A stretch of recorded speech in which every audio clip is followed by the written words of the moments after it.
I see a bunch of unnamed people in the Etherpad, so I'm going to start out with a brief logistics overview.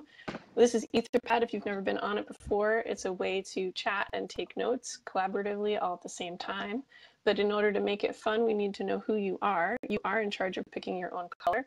So if you go up to the upper right-hand corner and you see that you are unnamed, you can add your name. And if you click on the colored square, it will pop up with a color wheel that you can pick. Whoops, I just changed myself to the dark military gray. So let's fix that. Okay, now I'm weird pink. All right, we'll stick with weird pink. So as you join, we'd like you to sign in below line 26. You can add yourself and your affiliation and a contact information if you want to. If you'd like to tweet about this, the hashtag is code4community, and you can @ me or Joe. And so how this is going to work, this call should take 1 hour, and I'm going to be your host and also timekeeper.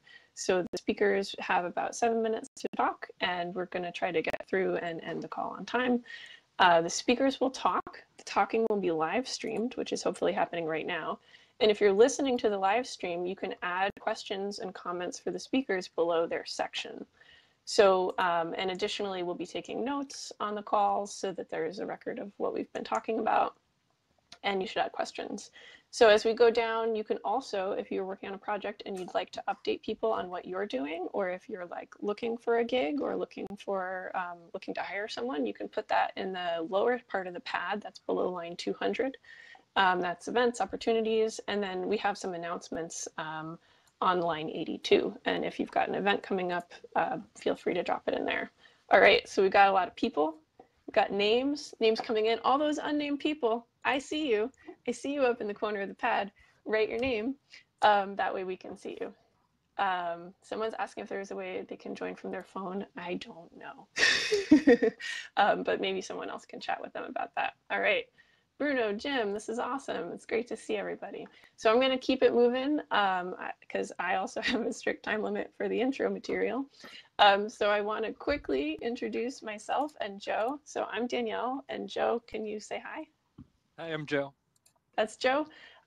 We are the co-executive directors of Code for Science and Society, and we're a small nonprofit that supports better access to data and technology. We do software development and education and outreach projects. So we essentially work to support communities that empower people and improve access to knowledge. We currently fiscally sponsor 3 projects, and you'll hear updates from them today. And there's also a really awesome community around the technology and the people. And so central to our mission is to try to bring people together from different fields to share ideas, because that's how problems actually get solved and interesting work happens. So this is the first ever Code for Science and Society community call, and you might be wondering, why bother? Why launch a call? I have enough calls in my day. But it's really nice to be able to make a personal connection with people and put some faces to Twitter handles and IRC names. And we've got a really unique community. So we've got friendly, interesting projects from open public data, the peer-to-peer web, science, and a lot more. And this is a time to bring the global community together in a little bit more close to in real life so we can interact and share ideas. So today we've got 3 speakers. Carissa and Nafal are going to talk about digital democracy. Peter's going to talk about Pixel Pusher, which is really cool.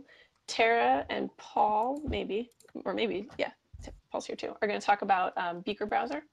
And we also have updates from the DAT project, Science Fair, and Stencil, plus all of your cool project updates at the very end of the pad and any announcements that will add extra fun. A couple of things about Code for Science. On line 88, we have new board members, which might be interesting to you, and maybe you haven't really thought about like how nonprofits are governed, which I hadn't until not too long ago. So, but I encourage you to go check out our awesome new board members, and that includes Carissa, who will hopefully be speaking on the call, although she hasn't logged in quite yet. So they're really interesting people, and you should learn more about them. And so check out that blog. And also, if you like email, some people do, you could get email from us, and you would sign up on line 89. And then quickly, before we get into the speakers, I want to run through a couple of announcements that are starting on line 91. I will be speaking at a conference on March 30th in Portland. It's called Online Northwest. It's library, technology, and culture. So I'll be speaking about a decentralized vision for digital archiving, data archiving, and the role that libraries can play in that. And I think it'll be really fun. You should come if you're local. You can also apply to go to Cambridge. I don't know if any of you have ever been to Cambridge, but it is a bizarre and beautiful place, steeped in 8,000 years of bureaucracy. It's really cool. And so there's eLife is hosting an innovation sprint, and the deadline to apply is March 5th. I think they do have some funding, and you could add more questions. I know that there's an update at the bottom of the pad. You could add questions for Naomi there. The Mozilla Global Sprint is happening at the same time as the eLife sprint. So there's also more info at the bottom of the pad. I hear somebody. I bet that's Carissa. Hello. Hi, I'm glad you're joining. I'm gonna mute you though, because I hear your background.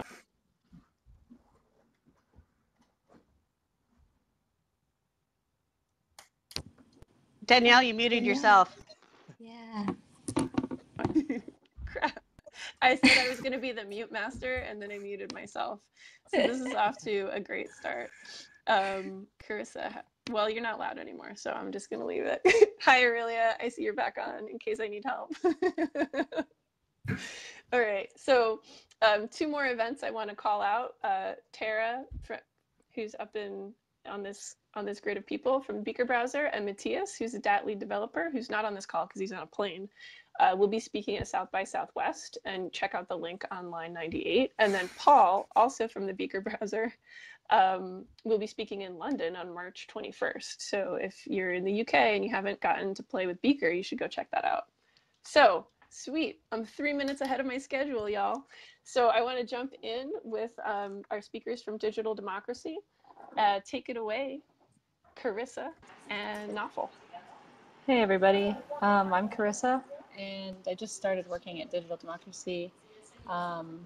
And I'm also here with Nafel, who's also known as Steven, or vice versa.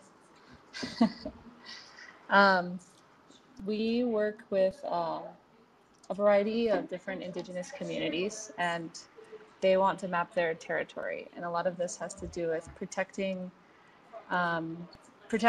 their territory, protecting the Amazon rainforest, protecting ancestral lands and their heritage. And so a lot of that is done without the internet. And a lot of the basic mapping features that are in something like OpenStreetMap, which is what we initially wanted to use, require using a centralized server. And so it was really exciting to start using something peer-to-peer that worked offline first, and could be transferred to something like USBs, which are more commonly used in places without internet, to transfer the data from computer to computer. Maybe, Stephen, you can talk a little more? Sure. Hi, I'm Nafel. I've been working at Digital Democracy for maybe about 1.5 years now. So like Carissa said, DD is about using tech to empower marginalized communities. Right now, that takes the shape of 5 indigenous groups in the Amazon rainforest. And working in the rainforest has some really unique challenges with tech that's different from, say, working in like downtown San Francisco. There's no internet, or if there is, it's like a cell phone hotspot that you like put on a stick and like raise up over the like rainforest canopy to get a signal at some low bandwidth. You have problems around, you don't have state-of-the-art laptops, so you can't assume that you can have this like really bloaty software that maybe we're used to using here. And also water gets into everything. It's humid, and you know there's water, there's nature everywhere. We're not working in sterile like buildings, so it's almost a need to like approach technology in kind of a fundamentally, radically different way to how we're used to. And I like to like kind of like talk about this in terms of like values and the way that technology embeds values into itself. Like we embed values into our technology, and we do this whether we're aware of it or not. something like Google Maps, which is like an amazing piece of software, but it has certain values embedded. It requires a really fast internet connection, and that means it values people who are privileged enough to live in places of the world with really high quality internet infrastructure. It requires that your data gets stored on Google servers, which is powerful, but it also values having internet access and also values trust in a corporation to take care of that data. It doesn't empower you to be a steward for your own information or your community's own information. And this is particularly important for the marginalized communities that we're dealing with, because they want to make sure their data is private only to them. And they want to make sure they are able to give access to individuals or organizations that they trust only. Right. Because there's a long history of information gathered like by external nonprofits from indigenous communities that are then published. So like information about like sacred sites or resources that get unwittingly published. Right, gold. Mining's huge. Illegal mining. So then now all these corporations know where these resources are, and they can come in and illegally exploit them. That's a really good point. So the values that we try to embed into our software are things like being offline first and peer-to-peer. Means there's no central authority that your technology is connected to by this like tether, the way something like the cloud is. So that you can use your software offline. You can make copies and pass it around because it's open source. You can modify it freely. And these values reflect more so, I think, how indigenous communities in South America live versus the way we live. And there's a sort of spectrum of technology, where one end is something like the cloud, which is dependent on some authority to administer everything. And on the other end, there's tools, things like something like a hammer or a spear or like a USB key, which you have full control over how you use it and how it functions and physical access to it. But embedding those kind of values into the tech we build is so essential, but it's not something that a lot of people may think about. Yeah. So I was really excited to join Digital Democracy because we had been working with them. I was on the DAT team before for about 3 years, and we had been working with them in constant communication because they were one of the earliest adopters of our underlying protocol, Hyperlog, which is still being used today in Mapeo. DAT since then has moved on to HyperCore, and then now is going to be moving again on to HyperDB, which is the next iteration that's coming soon. And we kind of skipped HyperCore and are moving on to HyperDB soon. And Stephen has been working recently on updating Mapeo to use HyperDB. Yeah. The way that the technology, the peer-to-peer side works at a high level is a data structure called an append-only log, which is it's what it says. You append elements to the end of the log, and all their elements are not deleted or modified. And this differs from the way traditional databases work because old style DBs are, a customer like updates something in their cart, so you modify the value of their cart in the database. Yeah, and so there's been some interesting problems or technological problems in relation to how people are editing and updating maps with this in mind. So when people are editing and updating maps, which one do you take? If there are two different copies, which one do you take? Is it the one that was edited most recently, or the one that is most accurate? So merges are still something that aren't really totally resolved in Mapeo, and it's something we're still working on. Yeah. Cool. Does anyone have any questions? I just want to jump in and say that if anyone listening to the live stream has questions, they can add them on line 121 for this group. I didn't mean to really jump in like that. Sorry. No worries. But are we almost out of time? Yeah, we're coming to the end of the time, and it sounds like you all are thinking a lot about merge conflict, and it'll be interesting to get your perspective on what Peter's been working on. No one's added questions yet, so I'm ready to keep it moving. unless anyone else has any comments. So our program is called Mapeo Desktop. There's a link in the comments. It's not just for Indigenous communities. You can use it in your own community too. Check it out. Oh, there is a question. Someone wants to know what's your current relationship with OSM? So we use their tech. Go ahead. No, you can go ahead, do it. Not much, actually. We use their technology, and we benefit tremendously from it. We've been to like OpenStreetMap events, like we were at State of the Map last year. We're interested in having a good relationship, but we're still figuring out the shape of that relationship, like how to create a reciprocal kind of relationship with OSM.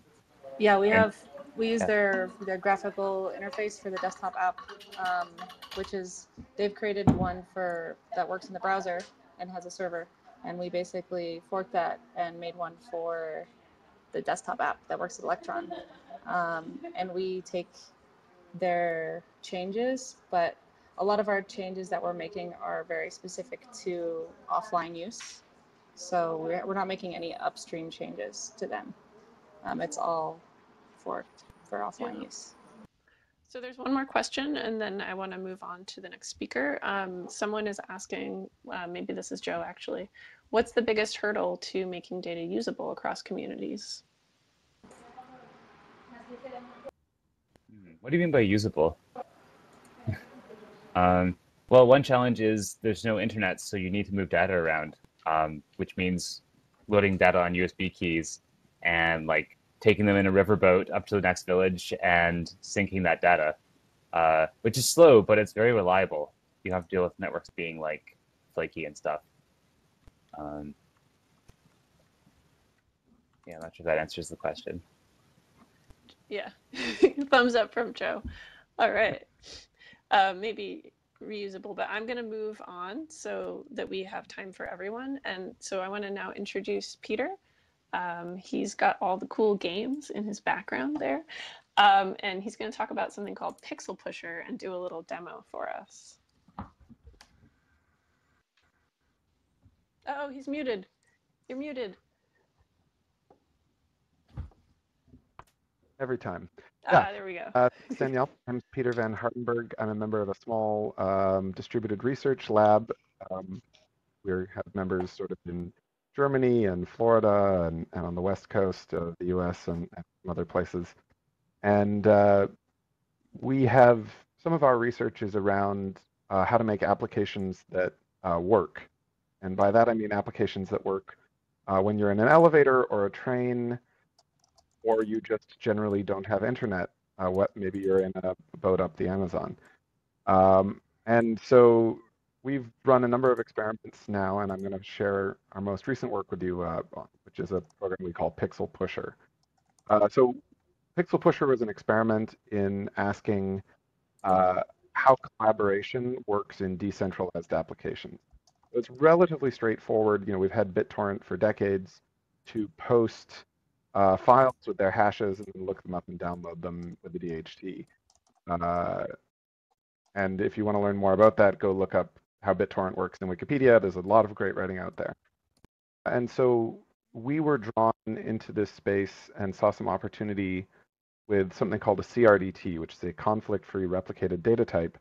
And we ran a project last year where we worked with Martin Kleppmann from Cambridge University to build a document-structured CRDT so that we could sort of create these data structures and then merge them together. And then our next project, the Pixel Pusher, we took that CRDT again, and this time we've built on top of some of the DAT infrastructure, which I'll get back to build a collaborative pixel art editor.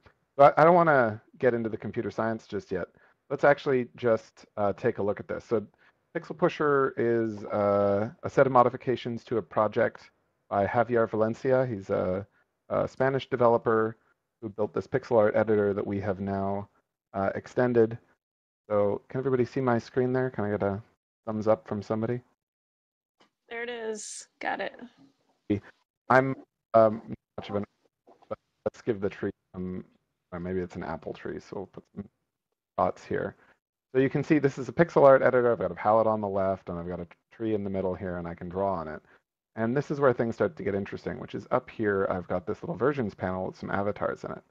So through the magic of TV cooking, I have got another copy of the app already running, and you can see that this version of the app is getting the changes that I'm making. So if I draw another apple on the tree there, it shows up.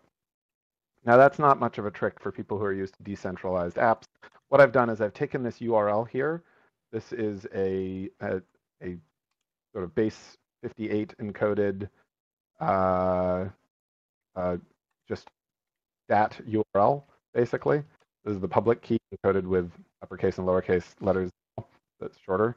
And there's a little checksum at the end, so I can tell that I've copied and pasted it right. We've pasted that in over here, and it's opened up this document.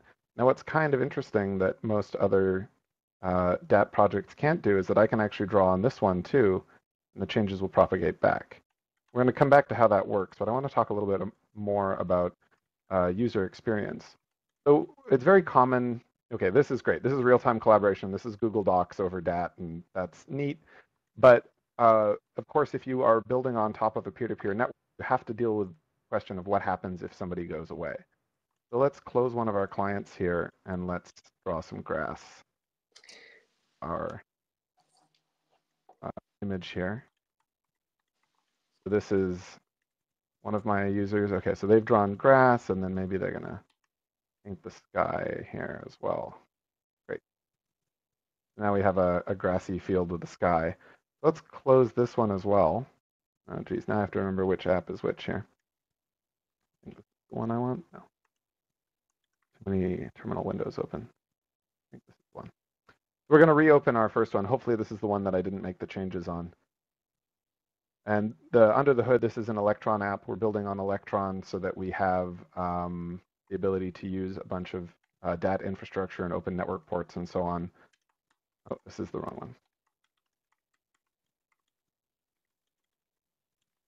Magic of live demos. We're going to open up our other app and see our first app where we've made the changes isn't running anymore. So let's say that's my friend or my coworker I'm drawing with, and we're drawing this cool tree.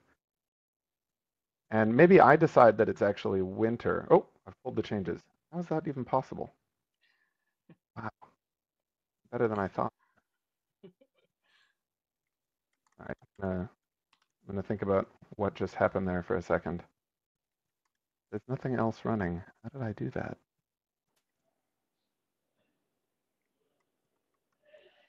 Okay. Client 2, yes, close. I opened the wrong one. I may have accidentally left my sync daemon running in the background there. Okay, well, let's open our first app. You could do it again and put a sun in. I'm going to do exactly that. I was actually thinking I'd draw a little river next to the in the grass and then have somebody else draw a rock. Okay, we're going to draw a little river in this client here, a nice little stream, happy little stream. Maybe a little bunny over here. Okay, yeah, so 3 brown pixels is a bunny. You'll have to take my word for it. So that's client 1. Okay, so client 2. Nothing else is running.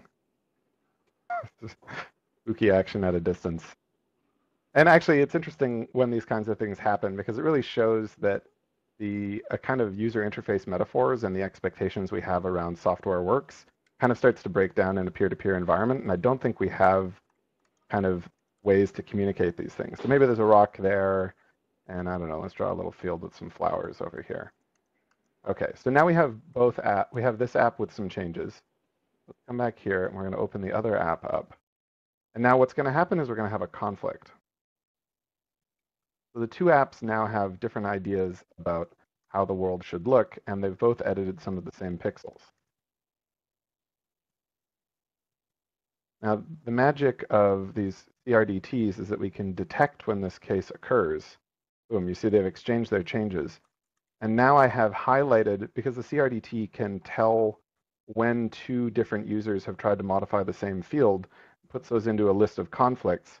We've actually got the ability now to pick each of these conflicts. You can see every pixel has a color. The CRDT has chosen one version of the document or the other. It's not a broken document.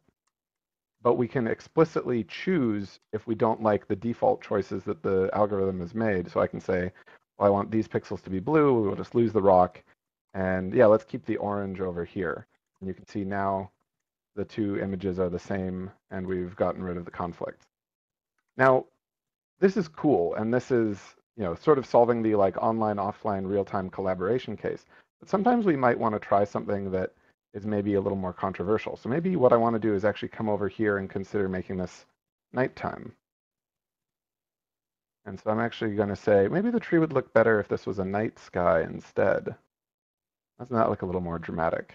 And so now the other client can see that I've made a branch and that I'm now doing something different. And maybe they go, well, what if I added some stars to the sky? And so all the clients, and I can run an arbitrary number. I'm just running two for the sake of the demo here. But I can choose on any of these then to merge that up. Now we have a single starry sky. And I can say, yeah, actually, I like the night version of this document better. So now we have, what we've shown here is not just the ability to create documents and stream changes between them, but also that we're starting to uncover the problems you run into in these decentralized workflows and to try and hybridize and combine sort of the GitHub pull request model and the Google Docs real-time collaboration model. And so that's what Pixel Pusher has been all about. And I'm pleased to say that it's open sourced and we've published it on GitHub, and I'll put a link in the notes along with a link to the blog post where we talk a lot more about sort of how it works and the motivation. I want to take a minute and actually talk about how this works. Do I have a little bit more time, Danielle? I'll keep it quick. You're muted, Danielle. That's okay. I'm going to say, you didn't make frowny faces, so I assume I'm good to go. Yeah, go a little more, because this is really cool, but then I'll probably cut you off in 3 minutes. That's great. So I'm going to try and move quickly here. So under the hood, what we've done is we've taken this auto merge CRDT and we've combined it with a part of the DAT protocol called Hypercore, which Knopfel or Carissa were talking about. Now, Hypercore is cool because Hypercore gives you this like immutable changelog where each element is signed by the one before and a protocol for exchanging it. We also have used Carissa's code, Hyperdiscovery, and some of Macintosh's underlying stuff, Discovery Swarm, to actually connect and exchange these things. The challenge is that each of those feeds can only be written to by one client ever because you can't distribute your private key. You can't sort of fork it as you go. So what we needed was a way to bring those feeds of changes back together. And so what we've done is hacked up sort of the Hypercore Hyperdiscovery protocol a little bit so that when you connect to peers, you also tell them about your version of the document. And so all of the peers end up hearing from each other about their various feeds around a particular document. And then we take all of those feeds of changes and hand those to our library auto merge, which then puts them all back together into a deterministic order. The specifics of how a CRDT work are maybe a little fiddly for today's exercise, but there's, again, great Wikipedia articles about this stuff where you can look at the auto merge code. I'll paste links in. And so what we end up with is hypermerge. So hypermerge is sort of auto merge plus Hypercore plus Hyperdiscovery. And so we made a little demo app. Jim Pick, who's on the call, I just want to give credit, by the way. Jeff Peterson did most of the work on Pixel Pusher, and Jim Pick wrote this sample app and did a lot of work on all of the Hypercore and Hyperdiscovery stuff. So thanks to both of them. It was great collaboration working with them. This is Jim's chat app that we wrote as just a tiny little demo. So you can try this yourself. If you're feeling particularly motivated, you can actually just open up a terminal window and type this in. I'll paste that into the document if anybody wants to play. If you paste that in, you can run this code yourself and you'll be able to type and join us here. But I'm going to talk really, really briefly about this, what this is. So we create a hypermerge object, and then when that becomes ready, if we're opening one based on one of those keys, then we just call when it's ready and then start rendering it. And otherwise, we create it and initialize a little data structure here and then broadcast it. Once the document's ready, we can just call add message to doc whenever we want to do something, or post a little join message, friendly join message to say hi when we get there. So all this code needs to do is we just create one of these little hypermerge docs and give it a little API, And then we just have a tiny little UI that uses Macintosh's Diffie library to render all the messages that we have, and then have a little hook. So when you press enter after typing things in, you can see a new one. So I would encourage anyone who's interested in this stuff to, look at Pixel Pusher. Pixel Pusher is sort of a big, complicated app that's trying to do a lot of things. The chat app here is designed to be incredibly small and hopefully fairly lucid and sort of self-contained. So you can use this as an example of how to actually get started if you want to try this stuff. And I can see, hey, there we are. I'm gonna cut you off just because I want to make sure we have time for everyone to talk. But Peter, you have a couple of questions. Well, people would like to comment on your art skills up on line 171. And you have a question on line 173. And what then happens if two people have conflicting merge corrections? Yep, go ahead. Oh, and I just wanted to say there were also a couple of questions for digital democracy on line 28. And I would like it if you could answer those in the pad, because I want to get us onto Beaker browser. Absolutely. Beaker time. Thank you so much. That was really fun demo, and I cannot wait to go play around with that. Yay! Sorry for running long. Sparkle fingers. Oh, no worries. We are, all right, where are my Beaker browser friends? Hey. Tara, hey. Yes. So let me start sharing my screen.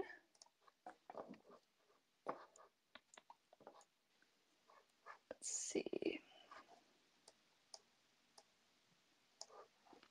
Peter, you might need to stop sharing your screen first. Oh, good point.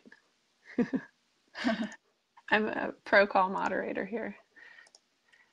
Glad to have some support. All right, cool. So, hey everyone, my name is Tara, and like Danielle said, I work on the Beaker browser with Paul Frazee, who is on the call as well. And today I just want to give a quick update about what we've been working on lately with Beaker, and I think even more importantly, what other people have been doing with Beaker and DAT. So Beaker was launched, well, the very first prototype version of it was launched in August of 2016.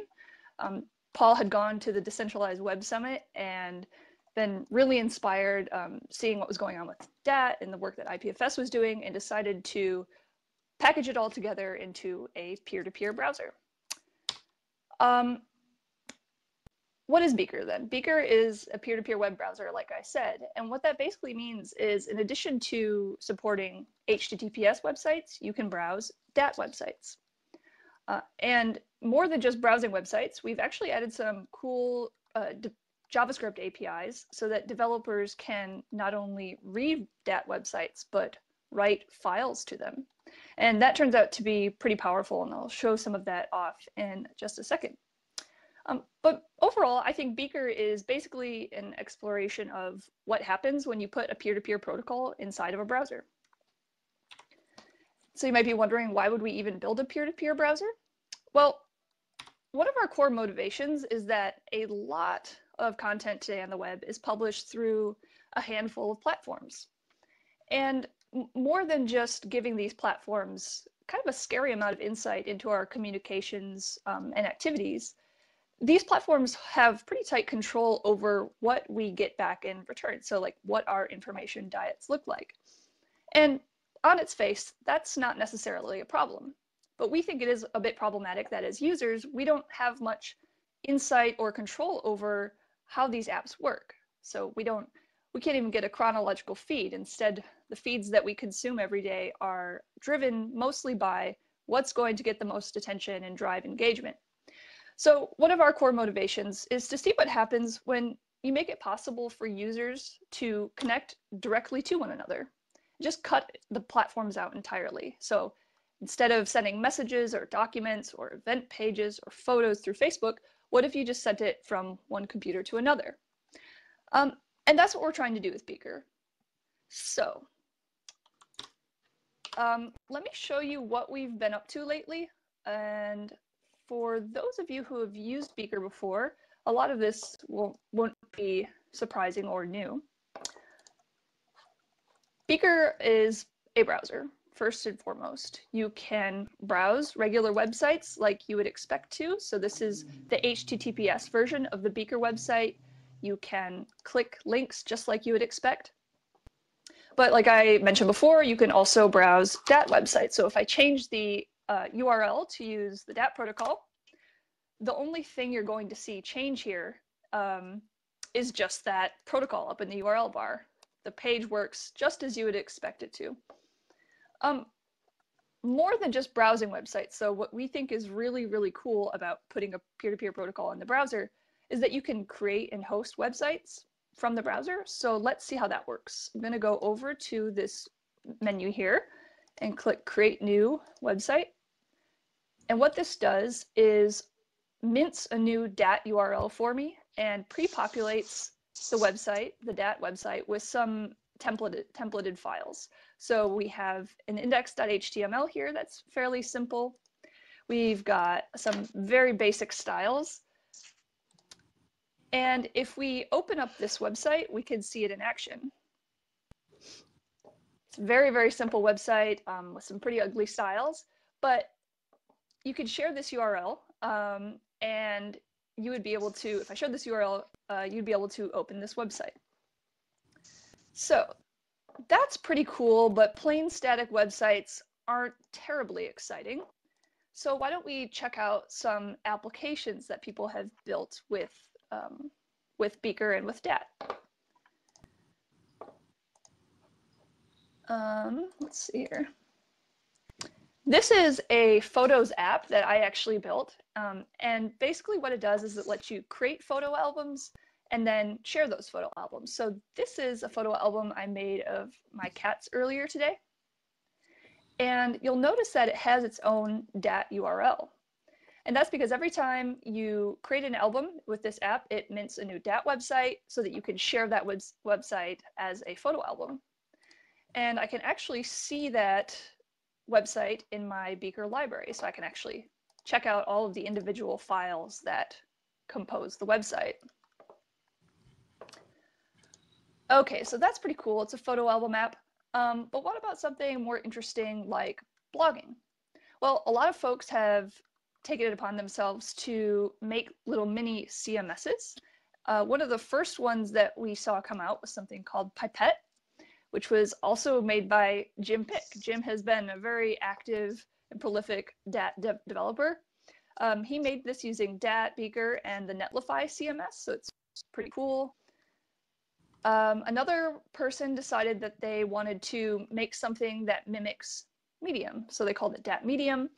You can basically take this URL as a template and click this fork button, and it would create an editable copy of this website for you. Another CMS that we're really, really excited about right now is a project by John Kyle, who I think is in the chat. So if you want to ask him questions, you can do that there. And it's called Inoki. This is the Inoki panel, which basically is an interface over the Beaker APIs. And it allows you to create websites and edit websites within a very friendly and usable UI. So why don't we see how that works? We're going to create a fresh new site, as John suggests. And we're going to start with this starter kit design. And that is going to create a new website within Beaker, a new DAT website. And it's copying at the moment. Okay, so it's made a copy of the starter website that John Kyle made, and we now have a UI here where we can edit it in a way that doesn't require us to know how to work with HTML or code. Let's save these changes and then open it up to see what it looks like. And there it is. We've got this really nice looking website, and the beautiful thing about it, as John Kyle mentions in his docs, is that you can leave Inoki at any time.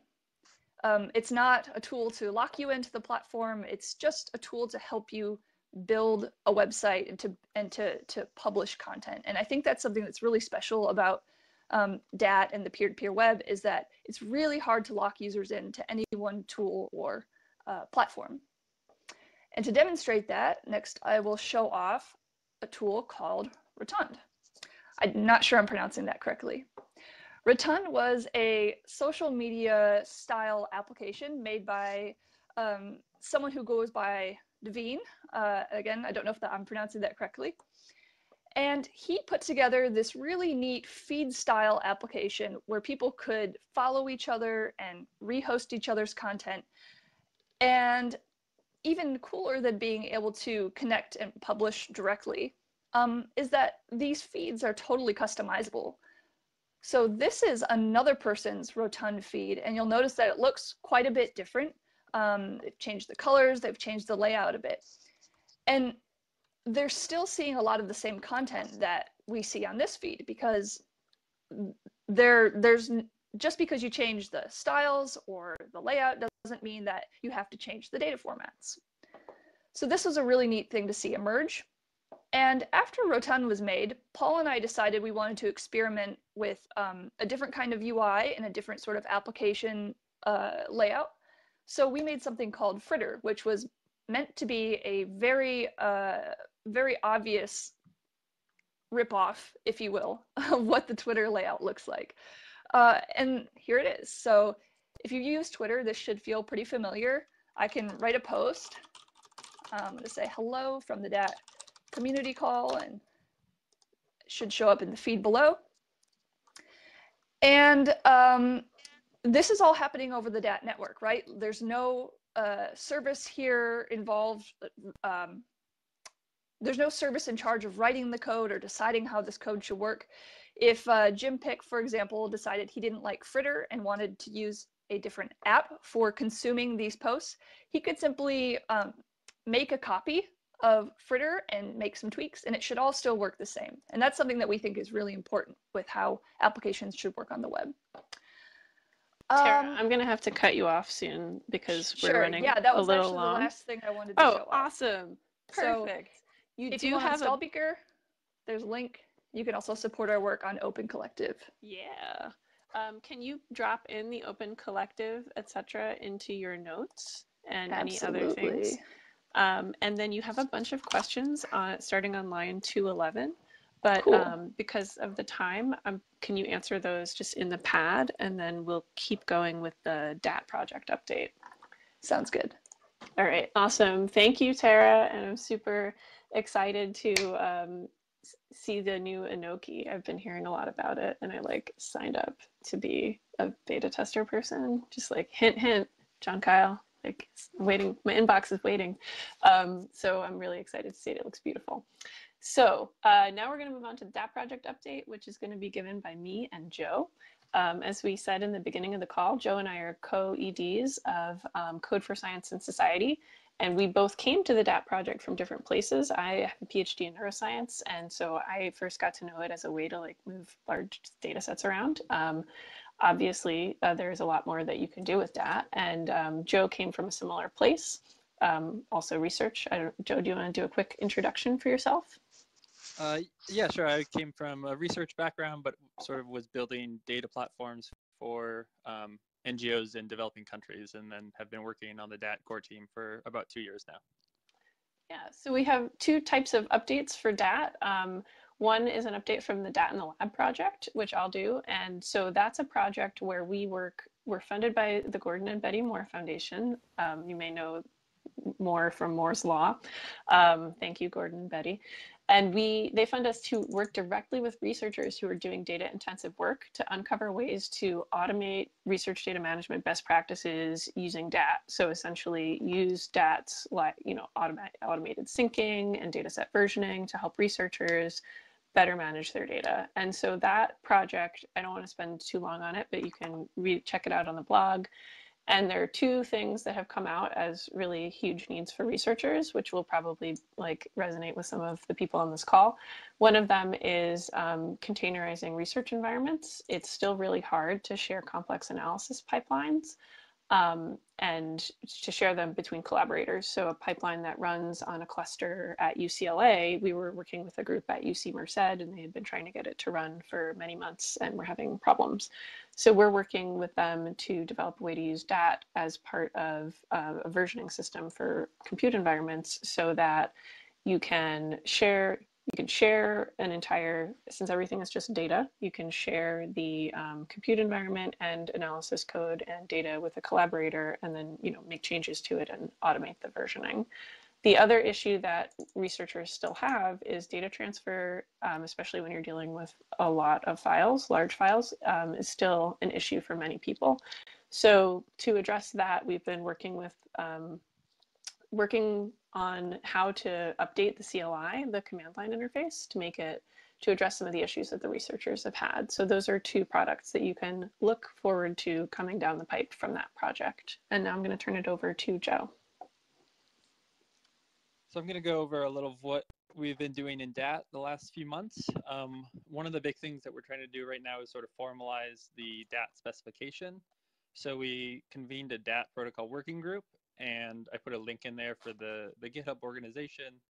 And basically what we're trying to do right now, so we have a white paper, the existing white paper, but what we're working on is basically putting those into formal specifications so that people can sort of work on their own implementations. And then after that, we sort of want to create a process for continuing to update the protocol and making sure that we can sort of jointly make decisions around how things are changing and how things sort of evolve over time. And so that's all happening in that organization. Then we meet every other Wednesday in the DAT protocol IRC channel. And so you can jump on the GitHub and sort of check out the deps repo to see what we're working on. And then anybody's welcome to join those meetings. So the next one will be next Wednesday.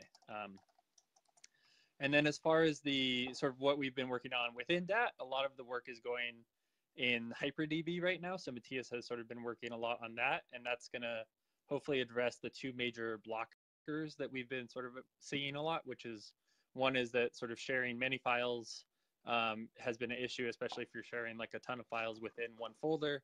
That can make it really slow.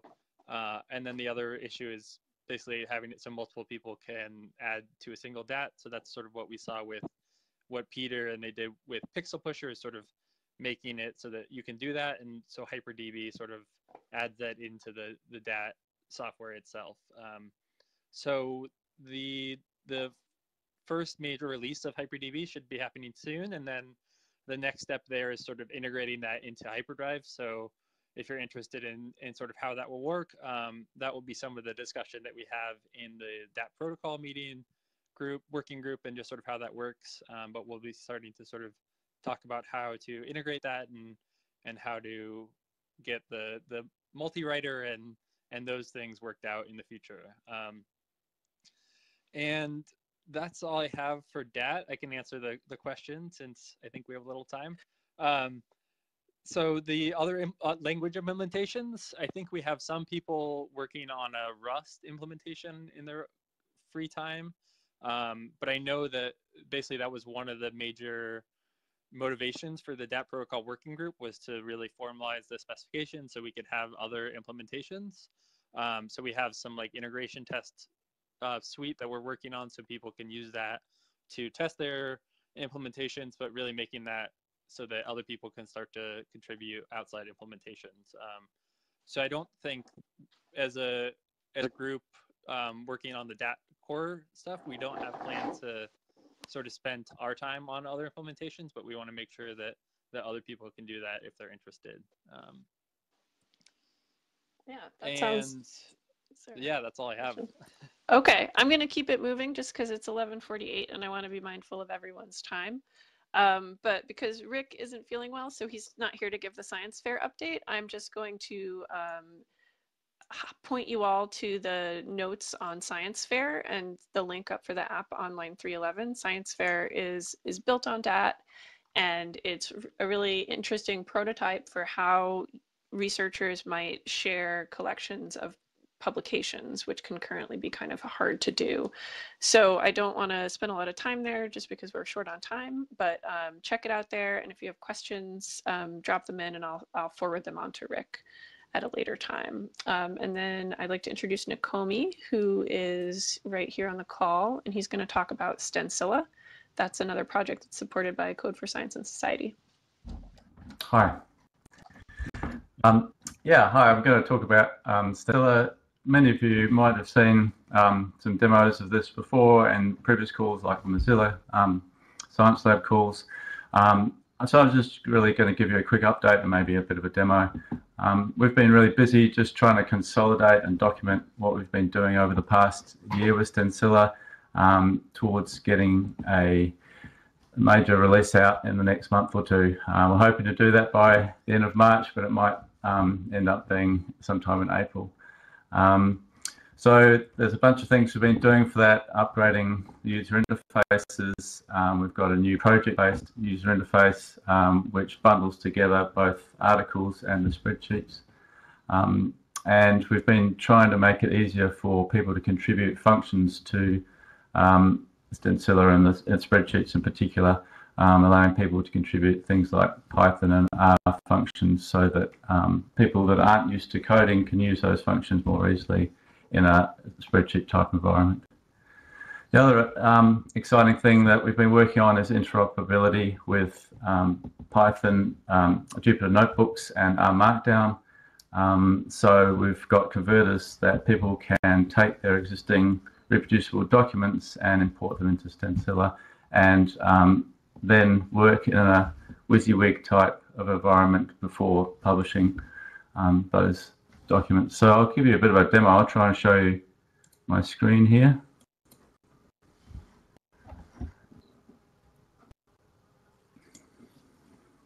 I'm not sure if you can what you can see there. I can. Have you got the document stack? Yeah, great. So this is the new project layout. This is a kitchen sink example that you can go to. There's a link in the page in the Etherpad with all our recent builds, but it's this is an example of the new project layout where we've got a document and a sheet here, and we've got transclusions working, so we're getting the data from the sheet and we're here filtering it and plotting it. In this case, we're also showing off some of the things that Stencil is able to do with being able to pipe data between different languages. So here we've got a cell in SQL where we're taking some of that data and running an SQL query on it and then plotting it in R. And so when I change some of these cells, the plot changes too. It should do anyway. If my live demos were going to work for me. The other thing that I was talking about was integration with Jupyter Notebooks and our Markdown. So here's an example Jupyter Notebook here on GitHub being rendered. And we've got converters working now that you can import those into Stencil. Here's that same document, and I can update the cells and edit that whole Jupyter document just in a word processor type environment where users can choose to make things headings and so forth. And we've got the same for our Markdown working as well. Again, wanting to move to a situation where instead of users having to export to something like Word or to a flat PDF where the code is lost, having an environment where the code is all maintained, users can edit things like references and citations and the article metadata, but also have all the code running in the document live too. So this is based on Substance's texture editor, and we can edit things like the journal article reference, so forth. And finally, just an example of a sheet. This is a sheet that we've got some data in, and we're actually running some R code. You can see here doing an histogram. We can do something like change the number of breaks in the histogram. So that was all I really wanted to show you, just a quick update. Yeah, we've got lots to do, as I said before, the next release. So if anyone's wanting to help out, there's plenty of links in the Etherpad, and yeah, we love all the help we can get. Okay, thanks a lot, Nakomi. So if there are any questions, I see some notes and comments coming in. If there are any questions, Nakomi can answer them in the pad around line 378. I know there's a little bit of a delay on the call. on the live stream. So while we're almost at the end of our time, so I just wanted to point out that currently line 384, the very bottom of the pad, there are a bunch of nonverbal updates from people who are on the call who are working on cool projects. So I encourage you to peruse those, and if you're on the call and you're working on something that you think we should all know about, you should just add it there so we can keep up. That's awesome. So if anyone else, if there are no more comments, I think we can close up shop for today. I want to thank Steph, who's here on the call, and Aurelia for facilitating the live stream through Mozilla. Steph, do you want to say anything about that? We really appreciate you supporting Code for Science and helping us with the technical infrastructure of getting the call out. The credit for that really goes to Aurelia. So thank you for mentioning my name, but Aurelia is really the mastermind behind getting all the logistics and everything set up. And she was also the one that set up the templates and the workflows and everything around the community calls from the beginning for Mozilla Science. And we are thrilled and so ecstatic that Code for Science is so willing to take on the community calls and keep them moving forward. I think it's a really great way to keep the community discussions going. So thank you very much. Yeah, we love the Mozilla community calls, Mozilla Science, and we're excited to bring our own little flavor to it. And yes, thank you, Aurelia. You all should know that Aurelia is on it in every way possible and sent me templates that made my life so much easier because that's what she does. So yeah, I think it's 11:56, and if there are no more comments or questions, I encourage you all to check out the question sections for each of the projects. There have now been a bunch of discussions about some questions about mesh networks, a bunch more questions for the Beaker and the DAT teams, and we'll be answering them in the pad. And if you'd like to speak on a future call, we're going to be doing these quarterly, so not bi-monthly, because that's too much, but we'll be doing another one probably in late May or early June. And we'd love to feature your work, particularly if it intersects with what we do, which is try to get people sharing data, solve problems with some fun software. And yeah, can you please share the love of the community calls? Yes, indeed. All right, anybody else have any comments? Yeah. I was just going to plug the, I know it's on line 400, and Steph, you put in the notes for this, but the global sprint is May 10th through 11th. And if you've never attended, it's like a 36-hour hackathon across all time zones where people join different sites all over the world to work on open projects. And right now we have open calls for project suggestions. So if you want open source developers all over the world to contribute to your projects over the course of those 2 days, please do submit a project. And we also have site host applications open. So if you want to host in your city, you can apply. So I just wanted to plug that shamelessly. Shameless plugs. We'll take it. Shout out to Naomi for the eLife Innovation Sprint that's being done in association with the Global Sprint. So yay! Yay! Sorry. All right, now a lot of fun events coming up. All right, so hopefully we'll see you all in a couple of months, and keep us posted if you'd like to speak on a future call. Thanks to our speakers. Thanks, everybody. Bye.